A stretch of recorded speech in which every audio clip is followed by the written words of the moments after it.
Jemaat Tuhan, saya undang untuk kita bangkit berdiri, kita serukan namanya bagi negara kita. Shema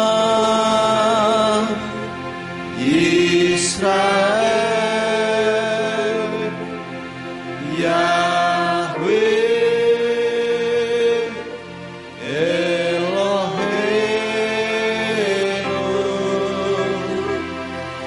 Yahweh Echad. Shema Indonesia, Shema Indonesia, Yahweh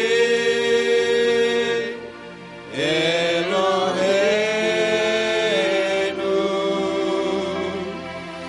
Yahweh Echad. Shema Ambarawa, Shema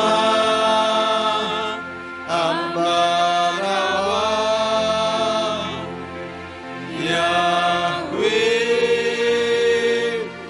Eloheinu,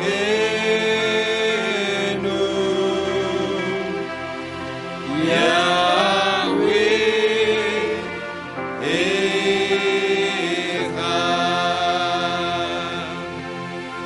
Baruch Shem Kevod Akutu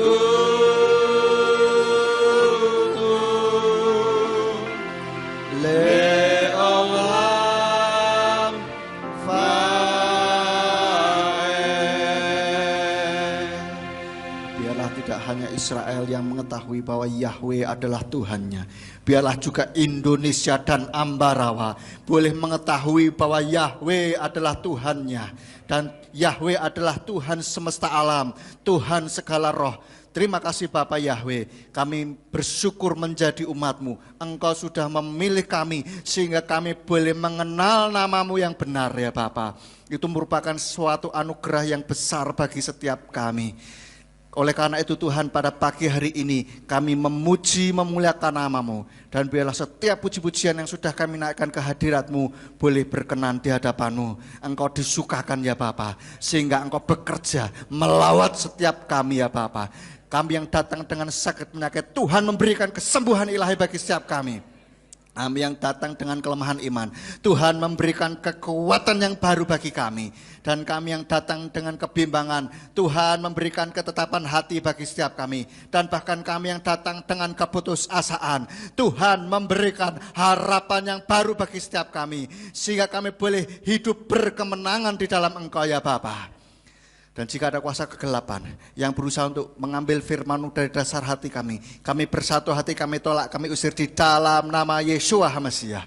Mari Tuhan, Kau kuasai tempat ini, kuasai peralatan yang kami pakai, dan kuasai hati dan pikiran kami. Karena hati dan pikiran kami tujukan untuk kebenaran firman-Mu saja. Beri hikmat bagi setiap kami, untuk kami boleh menangkap apa yang menjadi isi hati-Mu. Dan biarlah Tuhan berikan kemampuan bagi kami untuk kami boleh melakukannya di dalam kehidupan kami. Terima kasih Bapa, dan sembunyikan hamba-Mu di balik kemuliaan nama-Mu. Biarlah hanya nama Bapa Yahweh yang ditinggikan dan dimuliakan. Terima kasih Bapa Yahweh, kami sambut firman-Mu pada pagi hari ini dengan penuh ucapan syukur. Hanya di dalam nama Tuhan Yeshua Masiah kami sudah berdoa. Haleluya, amin. Silakan duduk Bapak Ibu Saudara. Shalom. Apa kabarnya? Haleluya, luar biasa. Saya melihat wajah-wajah yang ceria, wajah-wajah yang berbahagia. Amin. Berbahagia karena kita dipilih oleh Bapak Yahweh untuk bisa mengenal menjadi umatnya. Haleluya. Bapak Ibu Saudara, saya akan lanjutkan untuk seri khotbah saya pada pagi hari ini. Hari ini adalah seri yang keberapa Bapak Ibu? Seri yang ketiga. 2 minggu belakangan kita sudah membahas tentang bekal levavka, ufkal nafseka, ufkal meodeka. Kita sudah membahas bekal levavka, kita sudah membahas ufkal nafseka, sekarang kita akan bahas ufkal meodeka. Kita lihat dulu ayatnya di dalam Ulangan 6 ayatnya yang ke-5. Ulangan 6 ayatnya yang ke-5. Saya bacakan. Oh, kita saja yang baca bersama ya. Oke? bersama-sama kita baca Ulangan 6 ayatnya yang ke-5. Sudah dapat semua Bapak Ibu? Sudah? Halo? Iya sudah ya. Tidak usah ngandalkan yang di depan Bapak Ibu. Oke. Kita baca 2, 3. Kasihilah Yahwe Elohimmu dengan segenap hatimu dan dengan segenap jiwamu dan dengan segenap kekuatanmu. Suaranya kok kurang keras ya kayaknya ya. Saya cuma dengar beberapa orang saja. Ulangi. Yang tidak bawa Alkitab, buka HP sucinya. Alkitabnya dibuka di HP. Kalau nggak ada boleh nebeng temennya, sehingga kita bisa bersama-sama menyuarakan firman Tuhan kita ini. 2, 3. Oh, sudah ketemu ya? Oke. 2, 3. Kasihilah Yahwe Elohimmu dengan segenap hatimu dan dengan segenap jiwamu dan dengan segenap kekuatanmu. Bahasa aslinya wa ahavta et Yahwe Eloheka bekal lefafka ufkal nafseka ufkal meodeka. Nah, Bapak Ibu Saudara, meodeka, kita mau bahas kata meodeka. Meodeka ini dari kata dasar meot, Saudara. Dan ini diterjemahkan dengan kekuatan. Tetapi makna yang sesungguhnya seperti apa? Kalau kita mau menerjemahkan secara letterlex, secara hurufiah begitu, secara kata aslinya begitu, itu sebenarnya meot itu tidak terjemahkan dengan kekuatan sebetulnya, harusnya. Karena kalau kekuatan itu bahasa Ibrani adalah koah, ya. Jadi seharusnya diterjemahkan apa meot ini? Nanti kita akan lihat bersama-sama ya. Nah, pelan-pelan. Kalau kita lihat di dalam kamus bahasa Ibrani, kamus Strong, itu ada kodenya meot ini di kode H3966. Ini diterjemahkan dengan meot dan definisinya adalah muchness, force, abundance. Muchness ini maksudnya kepenuhan begitu ya. Force ini dengan sebuah kayak tekanan atau bukan tekanan yang menekan tetapi sesuatu kekuatan begitu. Dan abundance ini dengan segala kelimpahan kita, begitu maksudnya. Sebetulnya kalau kita lihat sebelum kita lanjut lebih jauh Bapak Ibu Saudara, kalau kita lihat kata meot ini, kalau kita lihat di situ dikatakan adalah kata sifat, Saudara, adjektif. Kalau kata lefaf dan nefes kemarin itu ternyata kata benda, Bapak Ibu. Lefaf itu hati. Terus nefes itu ya jiwa, kita bilang begitu, jiwa atau kehidupan atau pokoknya yang seperti itu. Sudah saya jelaskan minggu lalu. Itu kata benda. Tetapi kalau saya lihat di Strongnya ini, yang meot ini, khusus meot ini kata sifat, Saudara. Jadi kayak ini satu hal yang menarik buat saya. Kenapa? Karena yang satu kata benda ini kenapa kata sifat, begitu. Nah, kita lihat dulu penggunaan kata meot di dalam ayat-ayat yang lain, Saudara ya, supaya kita bisa memahami maksud atau esensi dari kata meot ini, sehingga kita bisa masukkan ke dalam kalimat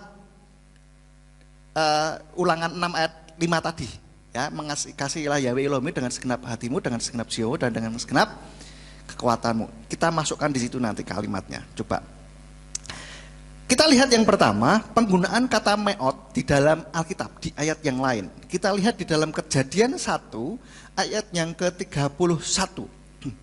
Kejadian 1 ayatnya yang ke-31. Saya bacakan. Dan Elohim melihat segala yang telah Dia jadikan, dan lihatlah itu sangat baik. Dan jadilah petang dan jadilah pagi.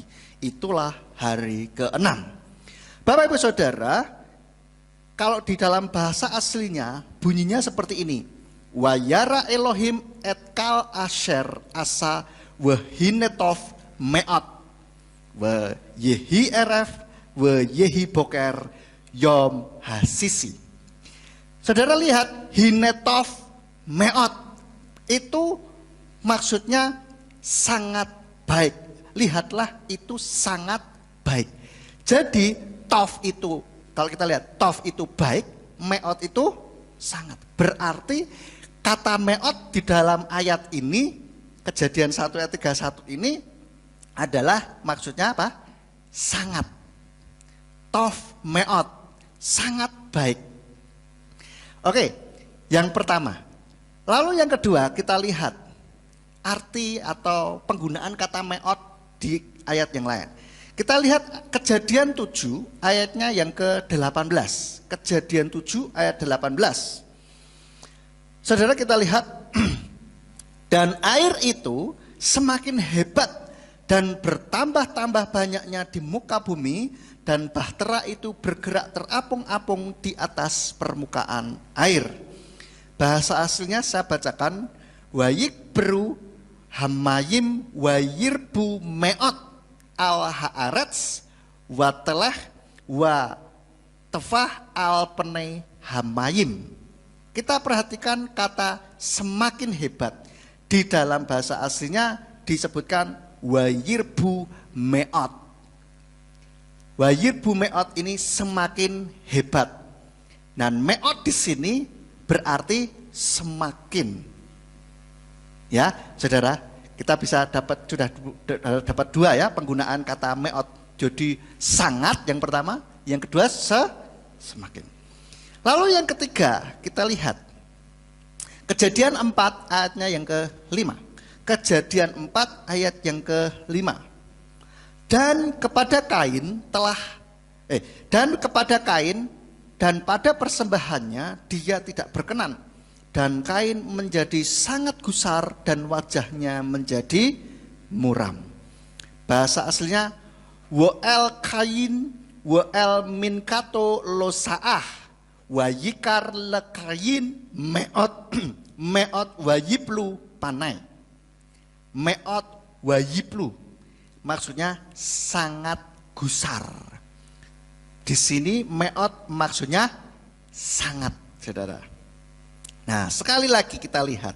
Kita sudah dapat 3 ya.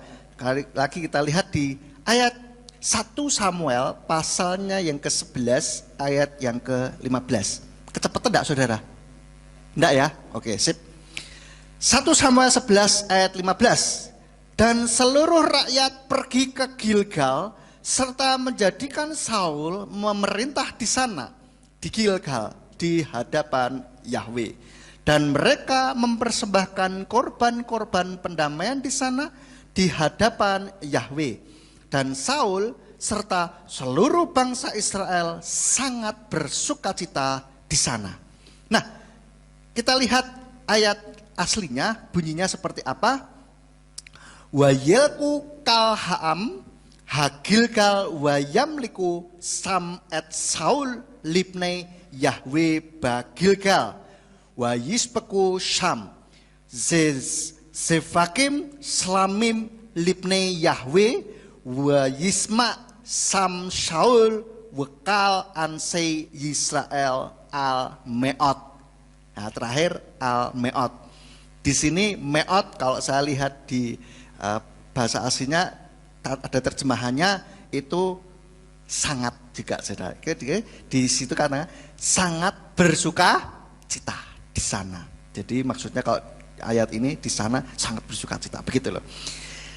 Nah, kita sudah tahu bahwa meot dari ayat-ayat sebelumnya yang sudah kita baca ini tadi. Berarti meot ini artinya apa, Bapak Ibu? Sangat, ya, atau semakin, ya. Pokoknya intinya begitu, ya, saudara. Nah, tetapi kita lihat ada ayat yang lain.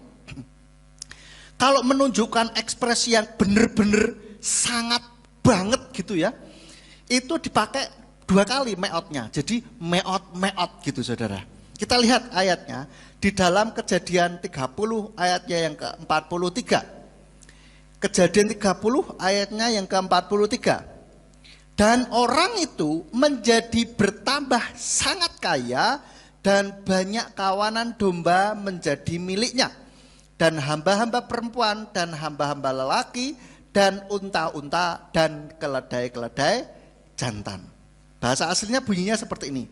Wayipros haish meot wa yehi locon rabot uspakot wa afadim ukmalim wa kamirom. Di situ dikatakan wa yipros haish meot. Ini maksudnya menjadi bertambah sangat kaya. Jadi wes kaya banget gitu loh saudara. Sultan banget gitu ya. Mungkin jadi pokoknya kalau orang zaman sekarang bilang sultan. Dan mungkin sultannya sultan gitu saudara. Pokoknya kaya banget gitu. Ya, kaya raya. Ya. Lalu yang kedua kita lihat ada kata meot lagi di sana. Jadi meot itu kalau boleh dibilang sangat-sangat kaya gitu ya. Kalau diterjemahkan sangat-sangat gitu. Yang kedua, Bilangan 14 ayatnya yang ke-7. Bilangan 14 ayatnya yang ke-7. Dan mereka berbicara kepada seluruh jemaat Bani Israel dengan mengatakan, negeri yang telah kami lintasi untuk mengintai di dalamnya adalah negeri yang luar biasa baiknya. Nah, saudara bisa tebak meot-meotnya di mana saudara? Ya, luar biasa.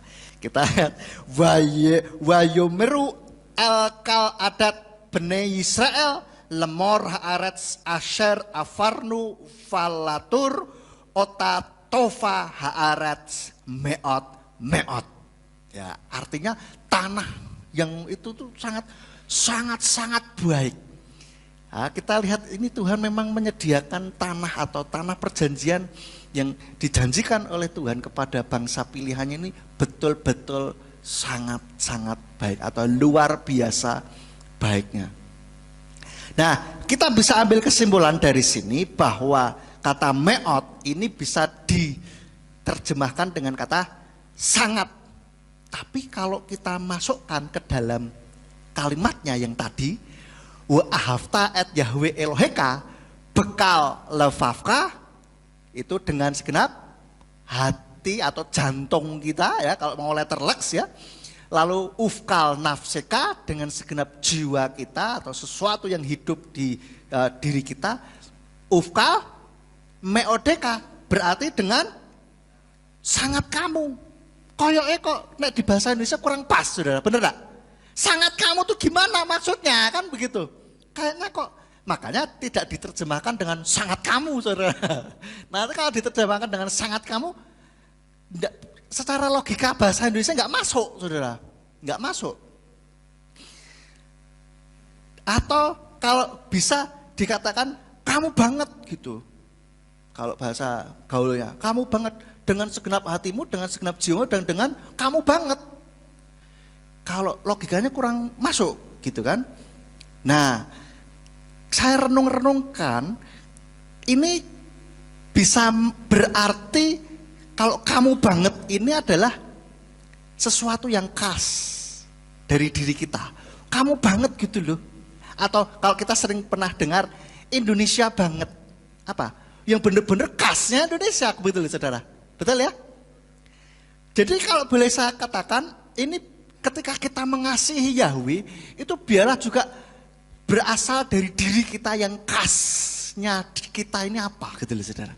Kita bisa mengasihi Yahweh dengan unik, dengan memang sesuai dengan diri kita gitu. Tentu saja tidak asal sesuka-suka hati kita maksudnya, tetapi yang sesuai dengan firman Tuhan. Nah kalau saya renungkan, kalau ini arti yang pertama saudara ya, kalau kamu banget atau khasnya dari kita, berarti kita bisa mengasihi Yahweh dengan gayanya kita, stylenya kita, saudara.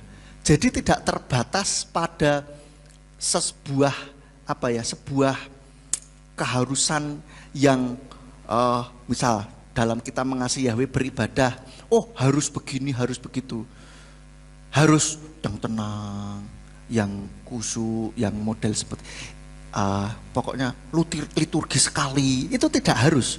Kita bisa menyembah, memuji Yahweh atau mengekspresikan kasih kita kepada Yahweh itu dengan khasnya dari kita. Kita mau tepuk tangan ya boleh-boleh saja saudara. Maka dari itulah menurut saya tidak perlu kita pertentangkan yang satu gereja lain kalau ibadah tenang, sunyi, yang lain rame kayak kita, ya kan?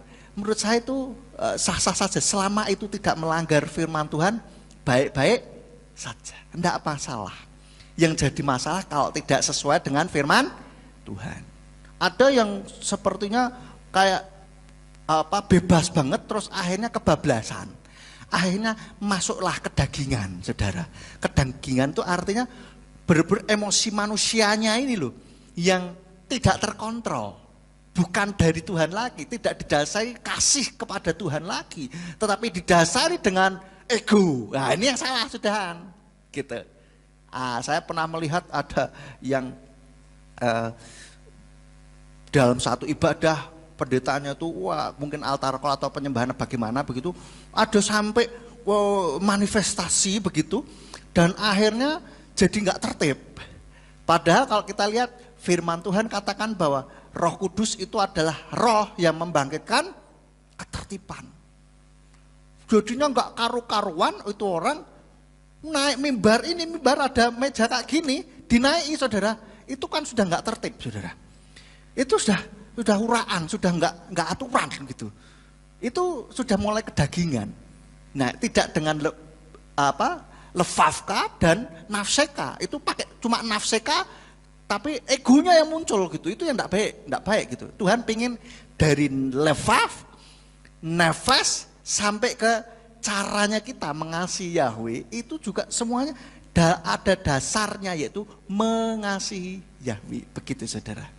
Ya. Itu yang kalau kita lihat khasnya dari kita. Ada juga yang beberapa waktu lalu saya ingat ada orang yang begini bilang, saya pakai nama Yahweh tetapi saya nggak mau sering-sering sebut karena dengan landasan dia berpikir bahwa Yahweh, nama Yahweh ini luar biasa, suci, kudus begitu.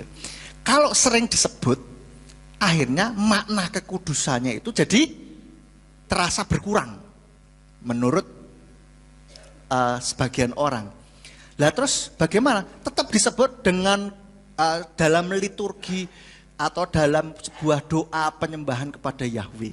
Kita sebut namanya. Itu. Jadi dia menyebutnya dengan apa namanya pada saat itu. Tetapi ketika ngobrol, diskusi gitu, dia nggak sebut nama Yahweh tapi dia sebut nama Bapa, gitu kan. Seperti itu. Salah tidak? Salah nggak? Menurut saya tidak salah, karena dia dilandasi dengan dasar mengasihi Yahweh dengan namanya mengkuduskan. Tapi jangan sampai tidak disebut sama sekali. Nah itu baru salah, karena firman-Nya mengatakan panggillah namanya. Seperti itu. Ya dia tetap menyebut, memanggil tak? Tetap. Nah tapi sebagian orang seperti kita sering menyebut nama Yahweh. Salah tidak?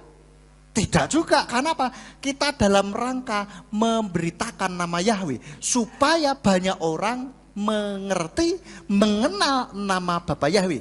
Tapi tetap sikap hati kita harus dalam posisi mengasihi Yahweh.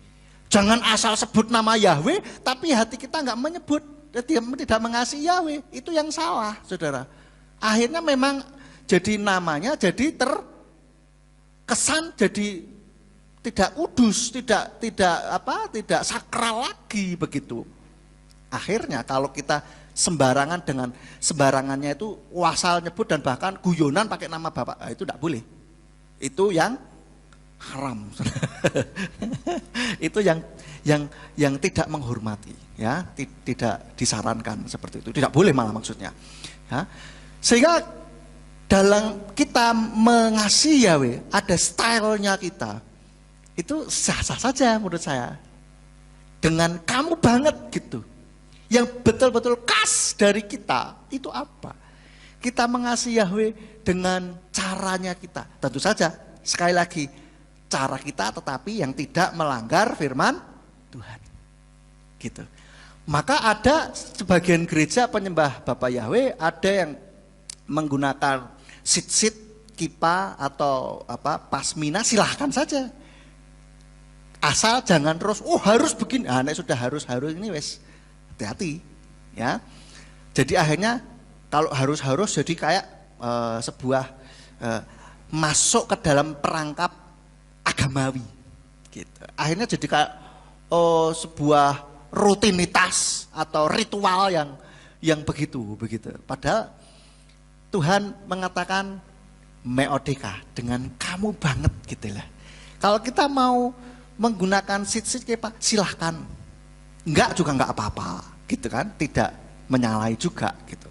Tapi kalau secara tradisi memang biasanya orang-orang Yahudi kan pakai itu, terus ada tefillin apa segala macam. Nah, kenapa kita enggak pakai yang seperti itu?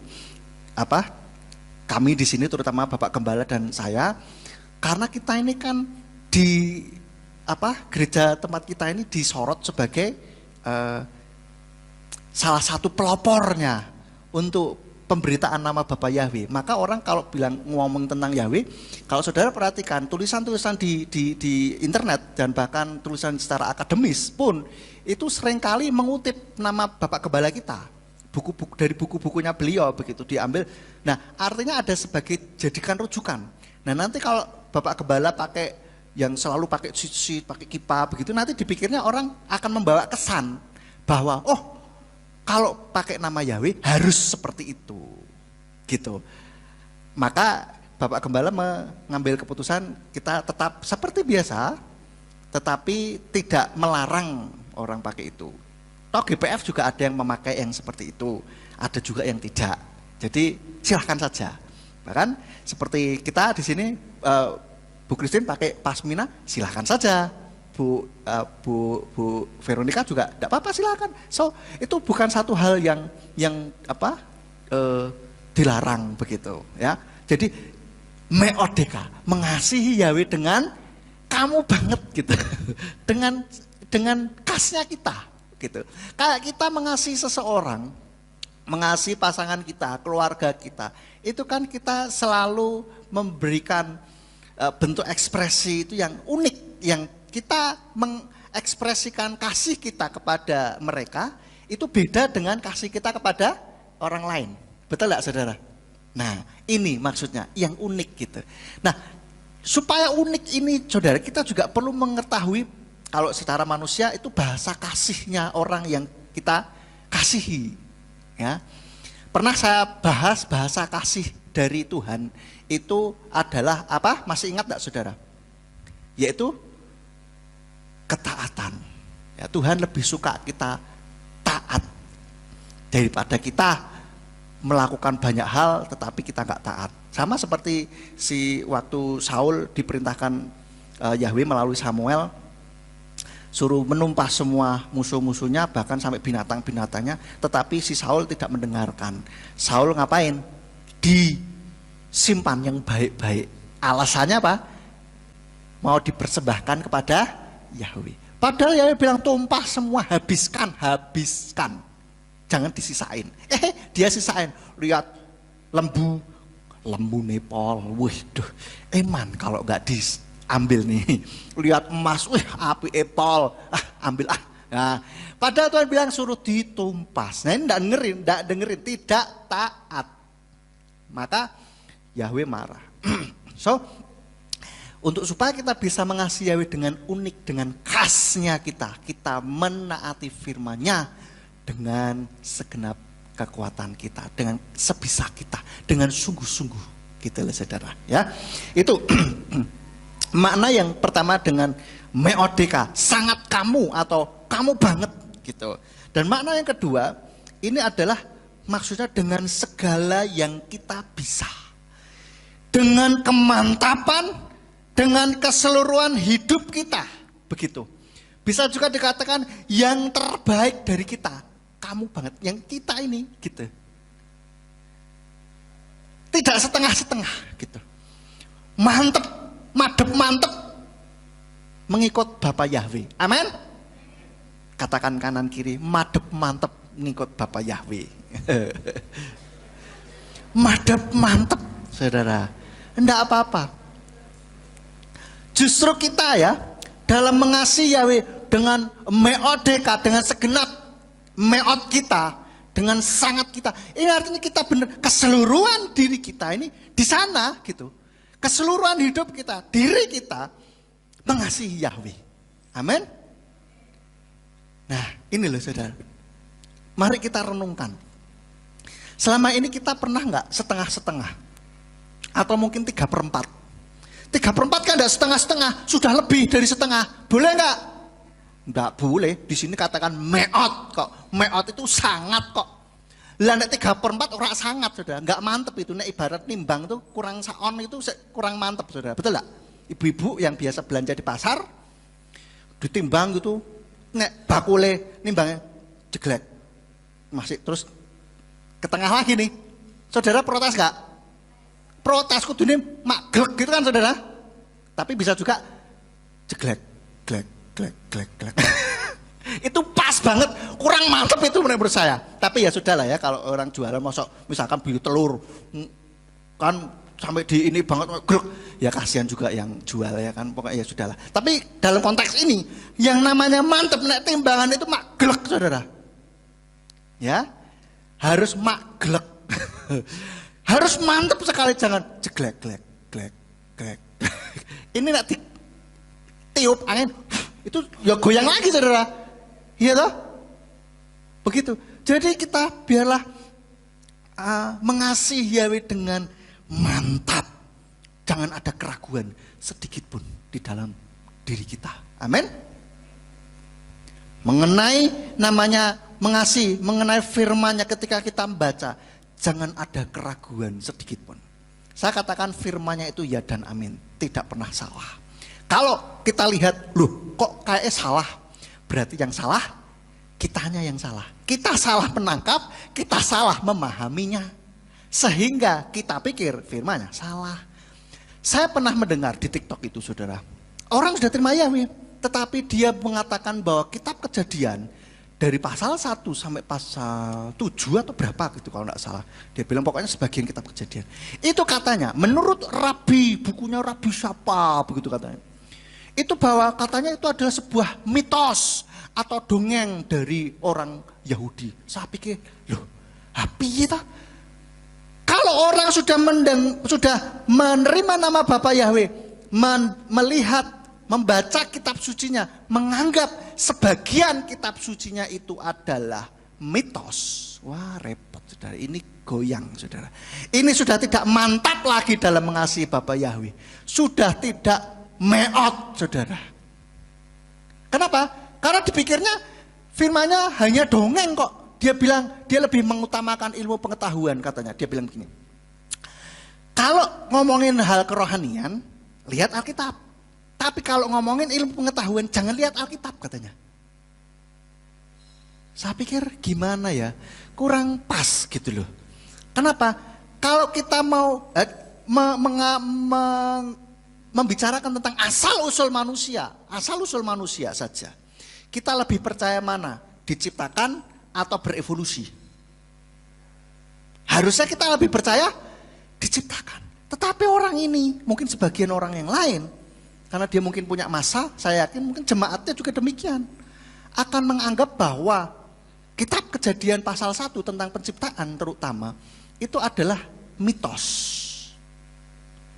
Bukan kejadian real yang sesungguhnya. Ini bahaya loh saudara, bahaya sekali. Kenapa? Ketika kita mulai meragukan, maka semuanya akan kita bisa berpikir begini. Kalau yang sini meragukan, di sini diragukan, di sini kayaknya tidak benar, hanya mitos. Mungkinkah di tempat-tempat yang lain itu adalah hanya sekedar mitos? Mungkin tidak saudara? Mungkin. Celahnya di sini saudara. Jadi hati-hati dalam mempercayai segala yang kita baca di dalam di luaran sana. Kita harus lebih percaya firman Tuhan daripada yang katanya ilmu pengetahuan. Lawang yang katanya ilmu pengetahuan, katanya evolusi itu saja tidak bisa dibuktikan secara ilmiah. Gak bisa. Namanya ilmiah itu kalau diulang kembali itu terjadinya sama, saudara. Dan itu terbukti secara ilmiah, secara empiris. Kalau diulang lagi jadinya sama, begitu loh. Tapi kalau evolusi, siapa yang bisa membuktikan? Siapa? Oh, ribuan jutaan tahun. Lah iya, bagaimana caranya membuktikan? Piye? Ada yang orang udah hidup Nggak usah lama-lama lah, 1000 tahun. Nggak ada orang hidup 1000 tahun. Iya toh? Jadi kita ketika diperhadapkan yang seperti ini, kita harus lebih mempercayai firman Tuhan daripada mempercayai yang katanya ilmu pengetahuan dari orang-orang itu yang bikin manusia itu gitu loh. Lah pencetus ilmu teori evolusi saja itu ateis kok. Masa kita mempercayai pemikiran seorang ateis yang tidak mempercayai adanya Tuhan? Ya jelas dia pemikirannya bahwa ini bukan karena Tuhan, ada dengan sendirinya dan seterusnya dan seterusnya. Begitu. Saya pernah melihat sebuah debat antara ateisme dan orang namanya kalau di bahasa Inggris creationist, orang yang yakin adanya penciptaan, artinya orang Kristen begitu. Dia mengatakan bahwa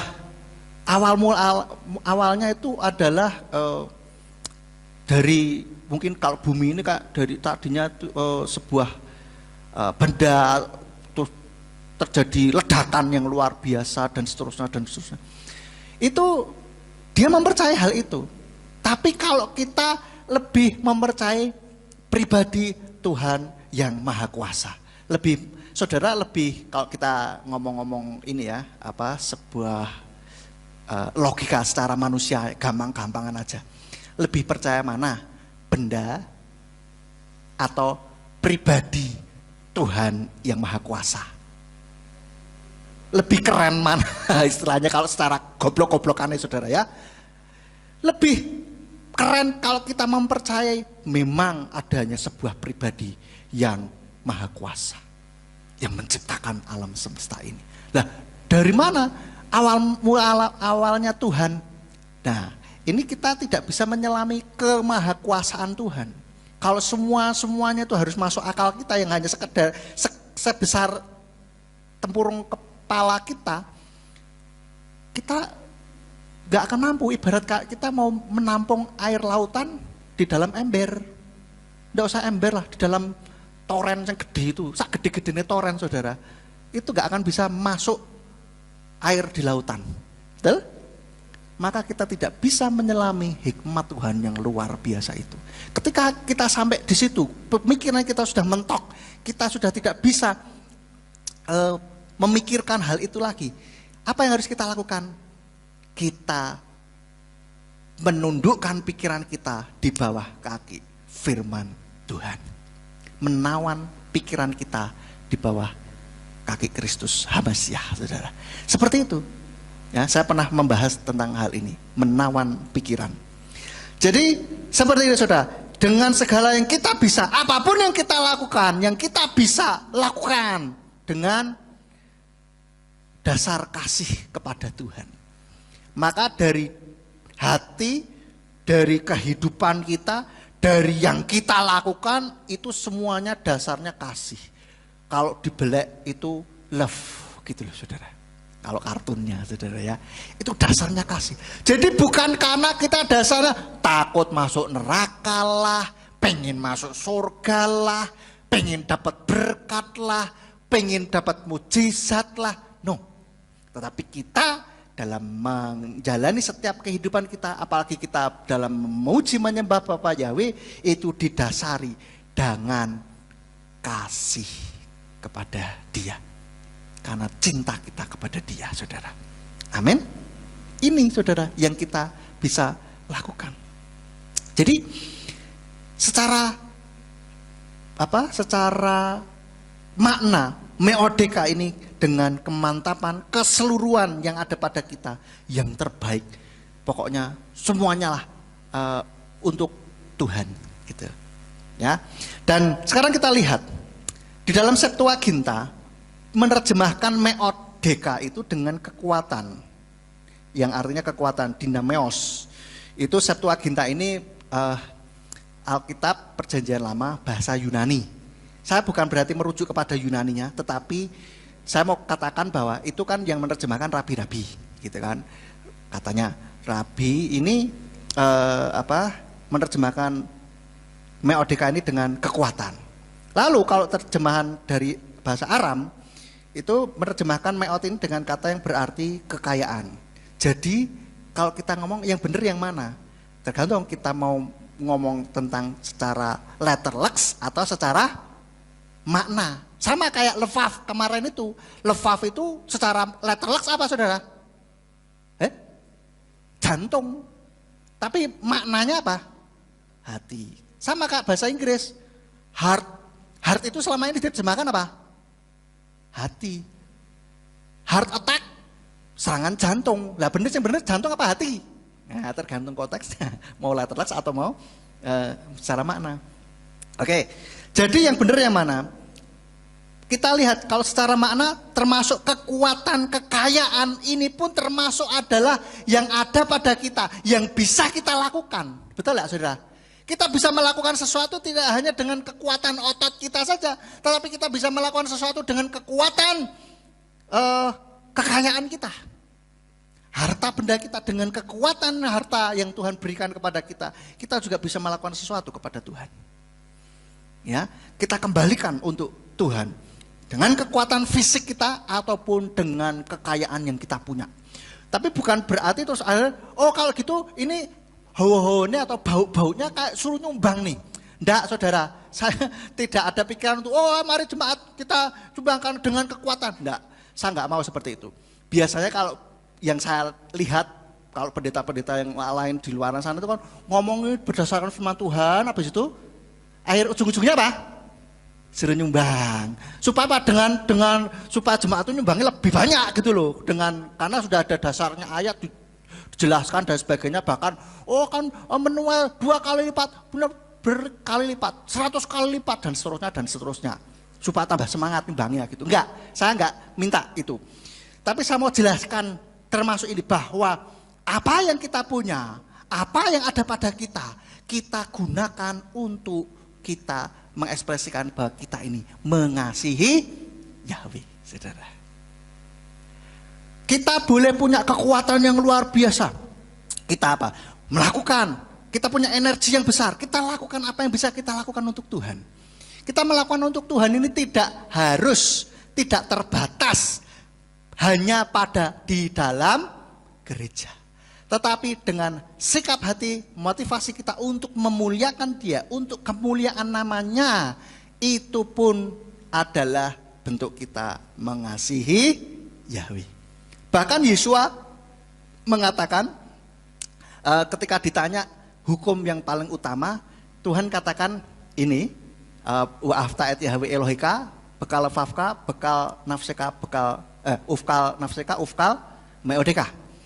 Lalu Tuhan katakan, dan hukum yang kedua yang sama dengan itu, kasihilah sesamamu manusia seperti dirimu sendiri.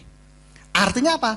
Baik dengan kekuatan kita, dengan harta yang kita miliki, dengan apapun yang kita bisa lakukan, lakukanlah itu untuk Tuhan. Ketika kita membantu sesama, ketika kita menolong sesama, itu dengan sikap hati karena kita mengasihi Yahweh. Bukan karena dia ini seagama sama saya. Dia ini satu sinode sama saya.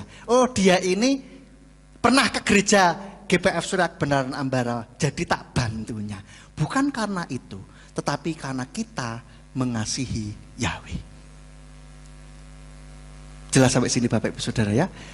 Bukan kita, maka ketika kita membantu sesama, kita tidak perlu melihat apa agamanya, apa jenis kelaminnya, di mana dia tinggal, gerejanya di mana. Tetapi kita membantu, kita melakukan sesuatu itu karena kita mengasihi Yahweh. Aku melakukan ini karena kasih kepada Yahweh, bukan karena kamunya loh. Begitu loh maksudnya. Aku melakukan ini semua demi Yahweh, begitu loh. Bukan karena kamu, tetapi demi Yahweh.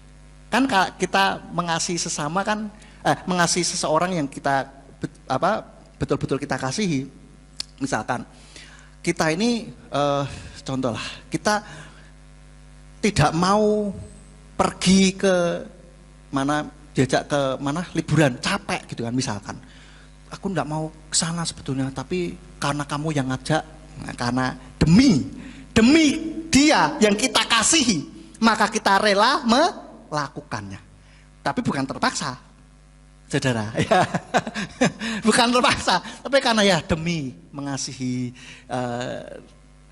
orang yang kita kasih ini kita ikutlah gitu, seperti itu. Meskipun aduh capek sudah ini ya, gitu loh saudara. Ya, paham maksudnya ya? Demi ya, demi Bapa Yahweh. Semuanya kita lakukan demi Dia. Bukan demi siapa-siapa, bukan demikian juga. Tapi demi Bapa Yahweh. Oke. Ngomong-ngomong kekayaan, oleh karena itu Yesua berkata di dalam Matius 19 ketika ada seorang muda yang kaya raya itu, Tuhan, apa yang harus aku lakukan supaya aku boleh memperoleh hidup kekal?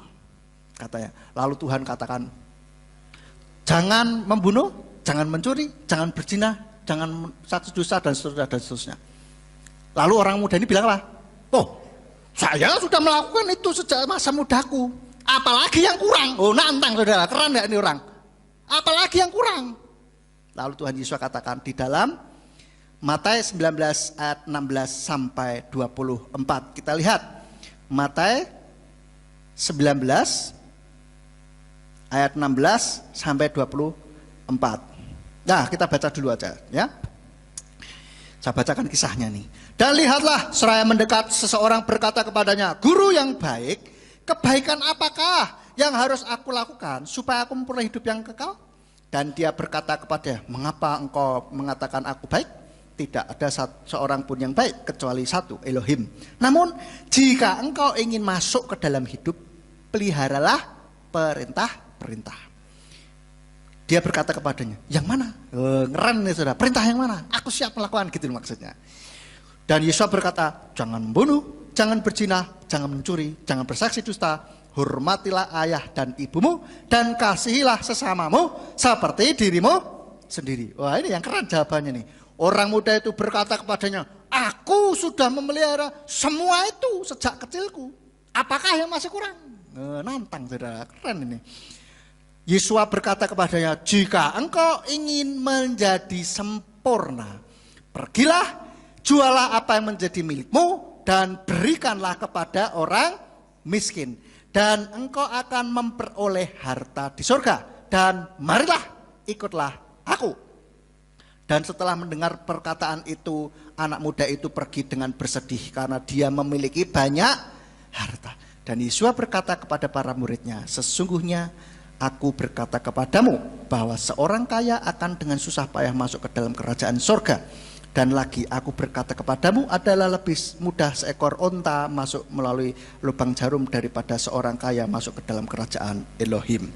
Nah, ini kalau kita sudah pernah dijelaskan oleh Bapak Gembala, lebih mudah tali besar untuk masuk ke dalam lubang jarum daripada orang kaya masuk ke dalam kerajaan Elohim. Nah, apakah artinya ini kalau begitu kita harus menjual semua harta kita, lalu kita berikan semuanya kepada Tuhan, atau mungkin oh ini kebetulan gereja mau pindah terus persembahkan semuanya? Bukan begitu maksudnya. Di dalam ayat ini Yesua mau memberitahu bahwa masih ada yang kurang, yaitu dia ini masih ada kemelekatan dengan harta bendanya. Kaya boleh enggak? Boleh, bahkan Abraham, Ishak dan Yakub di situ dikatakan meot saudara. Kaya raya, sangat-sangat kaya kok. Kalau kita baca di itu kejadian tadi, Abraham, Ishak, Yakub bertambah kaya dan semakin kaya. Boleh berarti kaya, tidak salah. Dan itu puji Tuhan, saya berdoa semuanya jemaat GPF Surat Kebenaran Ambarawa adalah kaya raya. Amin. Gitu loh. Itu boleh, tidak masalah. Dan yang salah adalah kalau kita ada kemelekatan dengan harta itu. Jadi siang malam mikirnya harta benda terus. Nah makanya si orang muda ini tadi ketika Tuhan Yesus bilang kalau mau sempurna boleh, bisa jual seluruh hartanya ikut aku. Artinya apa? Jangan ada kemelekatan di dalam hatimu dengan hartamu. Loh, Yesus perlu harta enggak ketika menginjil? Perlu. Buktinya apa? Buktinya ada bendahara, saudara. Siapa bendaharanya? Yudas Iskariot. Dan bahkan ketika Yesus mau masuk ke dalam bait suci, ada yang harus bayar. Apa? Yesua enggak mentang-mentang, aku ini Tuhan, enggak usah bayar. Enggak, saudara, dia tetap bayar. Lah pas itu enggak ada duit, apa yang dilakukan? Petrus, Kepa suruh mancing, tapi tetap butuh duit, saudara. Tapi sebetulnya bisa enggak Tuhan Yesus, misalkan ada kerikil, jadi koin, ting, bisa enggak? Gampang banget. Tapi Tuhan tidak melakukan hal yang model ting, ting, ting gitu. Hanya case-case tertentu lah, itu kalau saya perhatikan. Kalau ting, ting itu kayak air menjadi air anggur, itu ting, saudara, kayak sulapan gitu. Tapi hal-hal tertentu kalau saya perhatikan Tuhan pakai kejadian-kejadian yang ilmiah, natural, tetapi sebetulnya supranatural, begitu. Tetap ya. Jadi sebetulnya esensi dari omongan Tuhan Yesua ini adalah supaya anak muda ini jangan ada kemelekatan dengan harta duniawi, begitu loh. Dia sudah baik melakukan ini itu semuanya, yes, fine, that's good, luar biasa. Tapi kalau mau sempurna, itu jual seluruh harta, artinya jangan ada kemelekatan di dalam hati kita kepada harta. Artinya kalau ada melekat, berarti kita masih mengasihi harta kita ini lebih daripada mengasihi Tuhan. Atau mungkin kita mengasihi harta ini sama dengan kita mengasihi Tuhan. Jadi nek suruh milih bingung. Gitu. Ya. Nah, ini seperti anak muda ini, bingung, waduh, mengikuti Yesua. Wah, terus aku piye gimana? Terus aduh, sudahlah, balik wae lah. Mungkin dia punya usaha banyak juga, dia punya tabungan yang banyak juga, akhirnya ya dia mungkin jeglek gitu ya. Yang jeketek, ya ampun, gitu wah. Nah, dia pikir harus begini melakukan ritual apa, dia siap gitu. Tetapi kalau suruh melepaskan kemelekatan dari dunia, harta duniawi, nanti dulu Tuhan. Nah, inilah. Mari kita belajar supaya hati kita ini tidak melekat dengan sesuatu yang duniawi.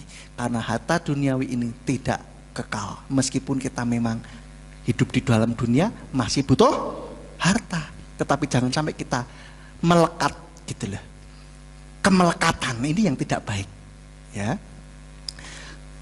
Dan kalau saya perhatikan di dalam ilmu kayak law of attraction atau hal-hal yang seperti itu justru jangan ada kemelekatan juga. Semakin kita kejar, semakin kita ini semakin tidak dapat, gitu.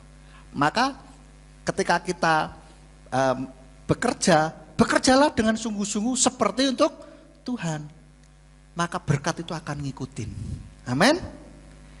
Kalau saudara saat ini sedang mengalami kesusahan, baik secara ekonomi, baik secara pergumulan yang lain, percayalah Tuhan pasti akan buka jalan. Yang jelas kita ada yang kita lakukan dengan sungguh-sungguh seperti untuk Tuhan. Ya, ini juga mengandung makna bahwa dalam kita mengasihi Tuhan ini juga harus ada bukti nyata.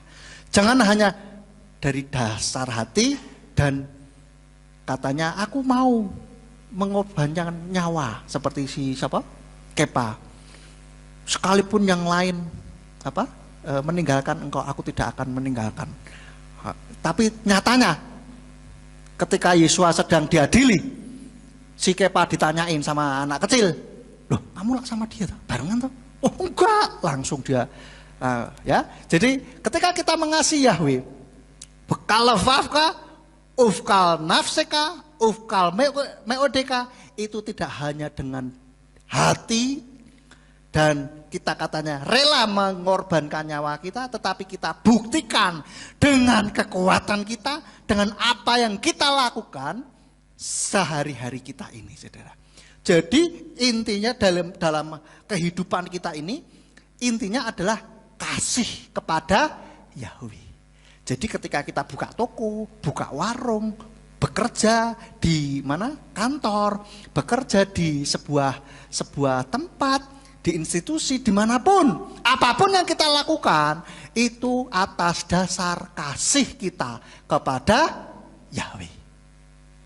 Terutama kalau yang para karyawan nih ya, jangan sampai kemakan dengan omongan yang viral di medsos itu mengatakan budak korporat.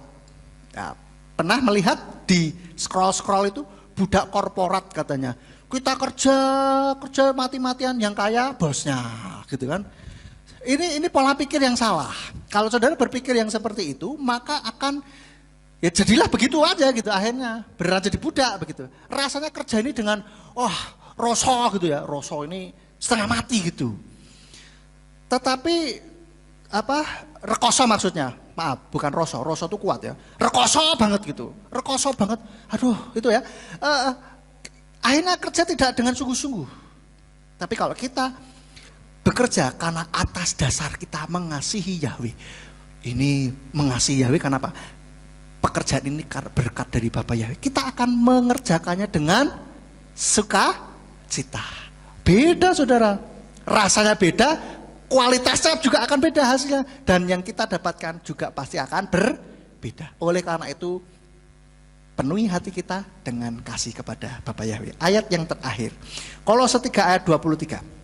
Kolose 3 ayat 23 katakan, dan segala apapun yang kamu lakukan, kerjakanlah dengan segenap jiwa seperti kepada Tuhan dan bukan kepada manusia. Kita kerjakan segala sesuatunya, baik kita bekerja di luar kantor maupun di kantor, maupun pelayanan di gereja, kita kerjakan seperti untuk Tuhan. Kita mengerjakan segala sesuatunya demi Tuhan, demi Bapa Yahweh, saudara. Amin. Camkan itu baik-baik di dalam hati dan pikiran kita, sehingga kita dalam menjalani segala sesuatunya, kita menjalannya dengan kasih kepada pribadi yang kita kasih dengan luar biasa, dan Dia mengasihi kita luar biasa, jauh lebih mengasihi.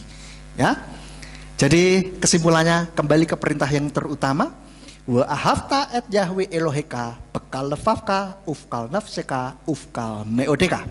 Kasihilah Yahweh Elohemu dengan seluruh jantungmu, denyut jantungmu, dengan seluruh inner man-mu, dengan seluruh manusia batiniahmu, lalu sampai ke lubuk hatimu, ya. Dan dengan segenap nyawamu kita siap. Kalau kita memang harus meregang nyawa karena Bapa Yahweh, kita siap. Amin saudara. Katakanlah misalkan ada antikris, penganiayaan, Yesua belum datang, kita harus milih mau tetap mengasihi Yahweh atau mati. Kita milih tetap mengasihi Yahweh, mati enggak apa-apa, karena kita siap untuk memberikan nyawa kita bagi Bapa Yahweh. Amin. Tak tawari jabatan gaji 3 kali lipat dari sekarang, mau? Mau dong. Syaratnya jangan jadi penyembah Bapa Yahweh lagi. Mau? Nehi, ya, jangan. Nanti dulu. Enggak mau kalau begitu. Lebih baik dengan gaji dan jabatan yang sekarang, tetapi aku mempertahankan imanku. Amin. Biarlah iman kita seperti Hananya, Misael dan Azariah. Mereka berani mengatakan, kalaupun kami tidak akan menyembah patungmu, karena kami percaya Tuhan yang kami sembah akan menolong kami. Dan kalaupun tidak menolong, ini luar biasa, iman yang besar saudara, luar biasa. Kalaupun tidak menolong, ketahuilah ya Raja, kami tidak akan tunduk menyembah patung yang kau buat itu. Biarlah kita mempunyai iman yang demikian saudara. Dengan segenap aspek kehidupan kita, dengan emosi kita, perasaan kita, kita mengasihi Bapa Yahweh. Dan biarlah kita mengasihi Dia dengan kita banget saudara. Dengan apa yang seluruh apa yang ada pada kita, yang terbaik dari kita kasihlah Yahweh kita. Dan jangan setengah-setengah saudara. Amin. Jadi seluruh yang kita lakukan itu harus didasari oleh kasih kita kepada Tuhan.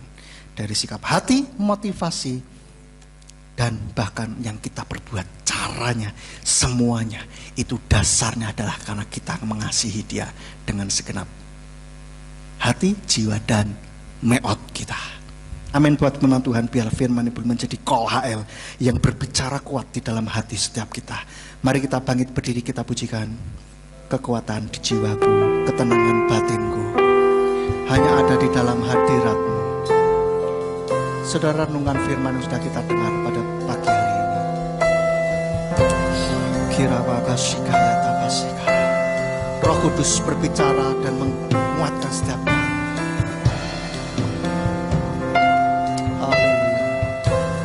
Haleluya. Haleluya.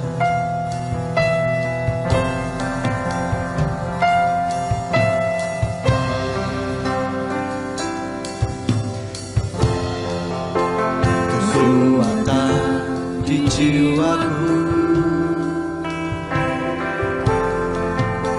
ketenangan batinku, ada dalam hadiratmu, ku menyembahmu.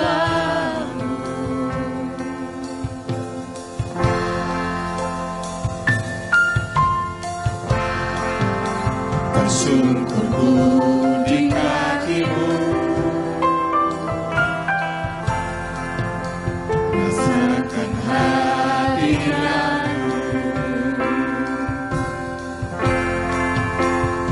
Aku melepaskanmu, cahaya bagiku, mengiringmu. Ya, pujikan dengan segenap hati kita, saudara. Masuk dalam rencanamu, Yahweh. Pikiranku, yes, biar pikiran kita, kehendak kita memuliakan Dia. Haleluya.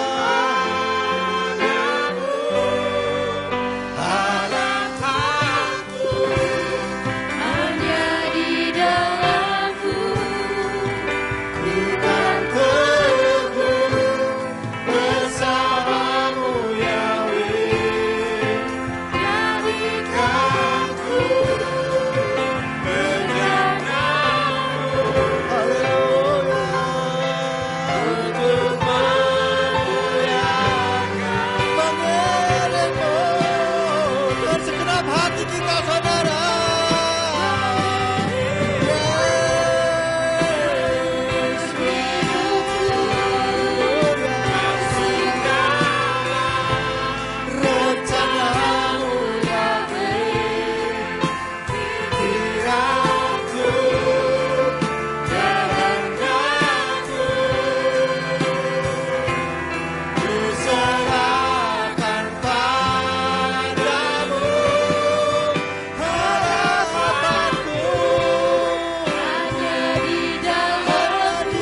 musik saja muji nama Bapa Yahweh. Saudara, saat ini setting hati, jiwa, dan kekuatan kita, apa yang ada pada kita, biarlah kita tujukan kepadanya sebagai bentuk kasih kita kepada Tuhan.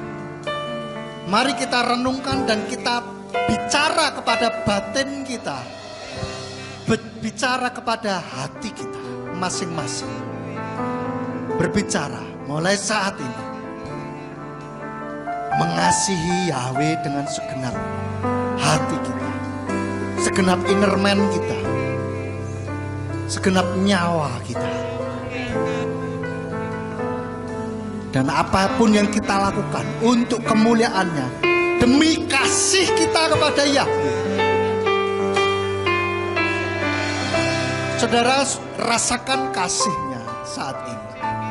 Bagaimana dia begitu luar biasa mengasihi kita. Dan bila kita membalasnya dengan kasih kita kepada dia yang mantap, yang tidak setengah-setengah, yang betul-betul dari dasar hati kita, dengan keseluruhan emosi jiwa kita, dan dengan segenap apa yang kita bisa, biarlah kita dasari semuanya dengan kasih kita kepada dia. Mari kita sekarang bekerja di dalam batin kita masing-masing. Kita rasakan kasihnya yang begitu besar. Rasakan, yes. Rasakan. Dan bicara kepada diri kita sendiri. Mulai sekarang ini, mulai saat ini, apapun yang kita lakukan demi kasih kita kepada dia. Apapun yang kita rasakan, biar kita rasakan demi dia. Ketika kita bekerja, ketika kita melakukan pekerjaan di dalam rumah tangga kita, ketika kita mengasihi keluarga kita, ketika kita melayani, ketika kita bekerja di dalam kantor, di tempat usaha kita, bila itu didasari dengan rasa kasih kita kepada dia. Bicara kepada diri kita saat ini, untuk kita mendasari semuanya itu demi kasih kita kepada dia. Bila hati kita, seluruh eksistensi tubuh kita, eksistensi jiwa kita penuh dengan kasih kepada Yahweh. Karena dia adalah Tuhan yang penuh kasih, Tuhan yang luar biasa, Tuhan yang hidup.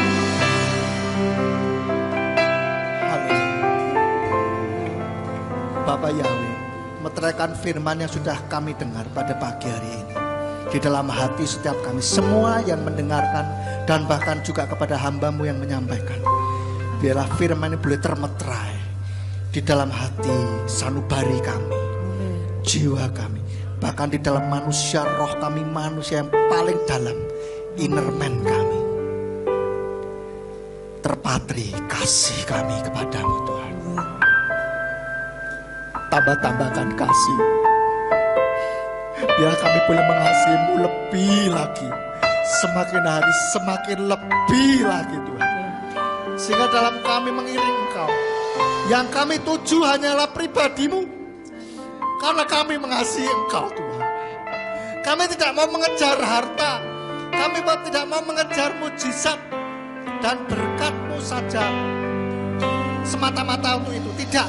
Tapi kami mau kejar Engkau, pribadimu, karena kami mengasihimu Tuhan. Kami rindukan Tuhan, kami boleh mempunyai kasih yang betul-betul dalam untuk Engkau Tuhan.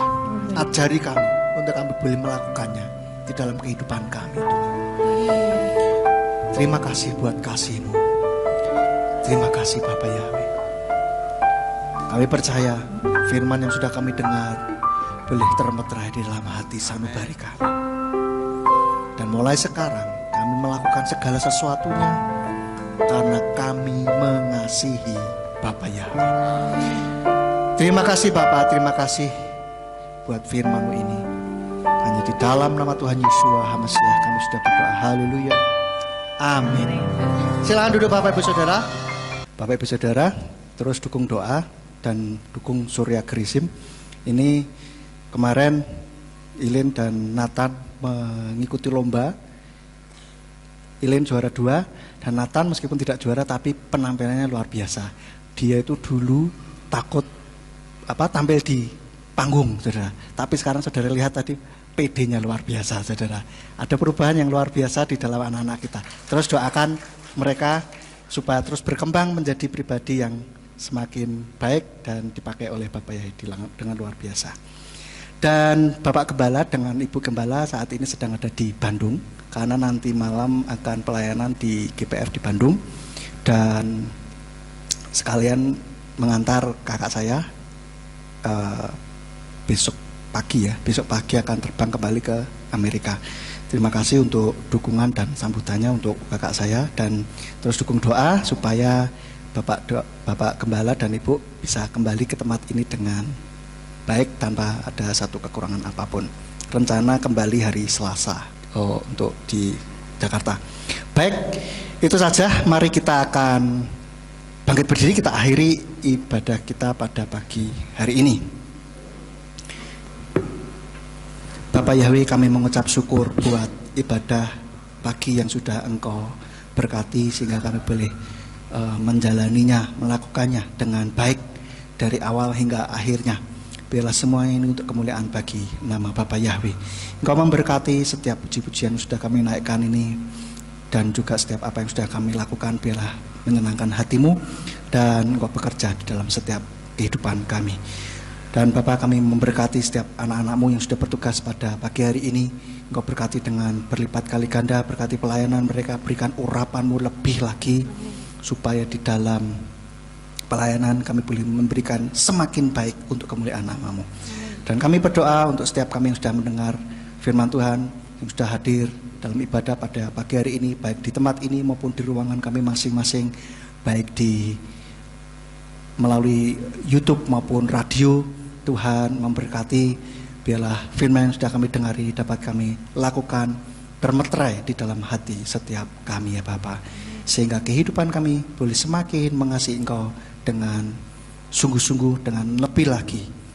Terima kasih ya Bapa, dan kami akan kembali ke rumah kami masing-masing. Kami mohon penyertaan para malaikat-Mu untuk menjaga kami, melindungi sepanjang perjalanan. Biarlah kami boleh sampai di rumah dengan selamat, dan kami boleh bertemu kembali pada pertemuan-pertemuan yang akan datang, untuk kami boleh kembali memuji memuliakan nama-Mu dengan kondisi iman yang jauh lebih baik dari hari ini, dengan kondisi iman yang jauh lebih dewasa dari hari ini. Terima kasih Bapak Yahweh, dan kiranya Tuhan berkenan untuk mencurahkan berkat-Mu atas setiap kami. Dan mari kita angkat kedua belah tangan kita menerima berkat Bapak Yahweh. Yevareka Yahweh Wiyis mereka, Bapak Yahweh memberkati engkau dan memelihara engkau. Yaer Yahweh panoeleka wikunika, Bapak Yahweh menyinari engkau dengan wajahnya dan memberi engkau anugerah. Yisa Yahweh panoeleka wiyasemleka shalom, Bapak Yahweh menghadapkan wajahnya kepadamu dan memberi engkau damai sejahtera. Diberkatilah engkau di kota dan diberkatilah engkau di ladang.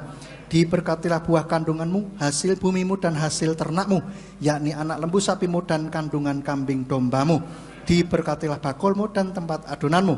Diberkatilah engkau pada waktu masuk dan diberkatilah engkau pada waktu keluar. Sekarang punahlah dan terimalah berkat kasih Bapa Yahweh Sang Pencipta, kasih karunia Adonai Yeshua Masiah Sang Penebus jiwa, dan Ruach HaKodes menyertai saudara sekalian sampai Maranatha. Adonai Yeshua datang kembali untuk yang kedua kali dan mengangkat kita semuanya. Haleluya. Amin.